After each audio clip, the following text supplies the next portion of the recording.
Waduh, dengaren ki dina kok sepi banget ya. Padha neng ndi ya wong-wong kabeh? Welah Kang, kowe lagi ngapa to? Dhewekan lingak-linguk kaya maling. Enak wae kowe Reng, ngarani aku maling.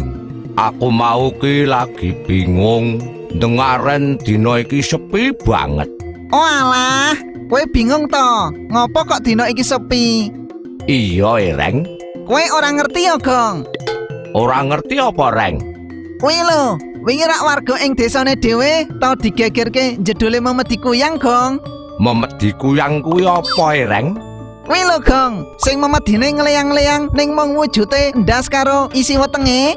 Walah, Reng, kok medeni banget to?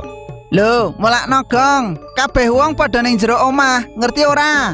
Dawedi metu nek wengi-wengi. Waduh, nek ngono awake dhewe kudu cepet-cepet mulih iki, Reng. Iya, Gong, mulane gek ndang mulih yo. Ayo, Reng.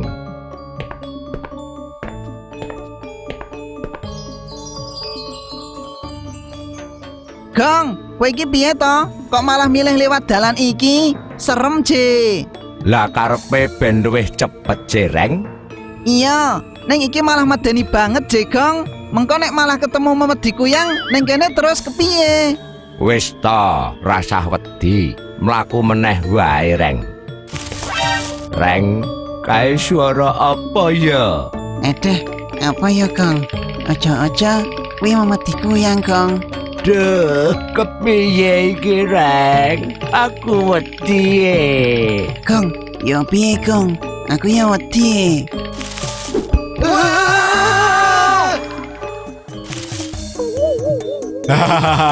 Akhirnya ketemu go.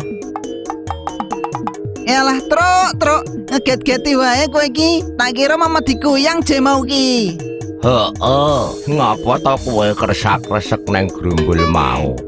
Wih lah, wong aku ki agek goleki plastik lehku nggawa je.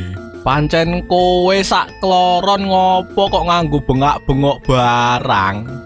Lah wong aku karo Bagong ki wedi, Je. Tak kira kowe Memedi Kuyang.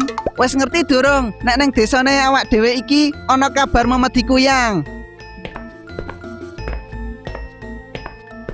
Ana apa to? Wengi-wengi kok padha geger. Lah dalah, Pak, ngeget-geti wae. Iya ki, wong gek padha wedi ngono lho, Pak. Yo ngalah, wedi apa to? Kuwi lho, Pak. Lemuni ning desane dhewe ana kabar nek ana Memedi Kuyang sing nglambrang. Oh alah, kuwi to. Hehehehehe. Ya kowe kabeh ki aja waton percaya wae karo sing jenenge isu sing ora bertanggung jawab saksuwene durung kabukten kang sakbenere. Tur meneh karo Memedi wae kok do jirih.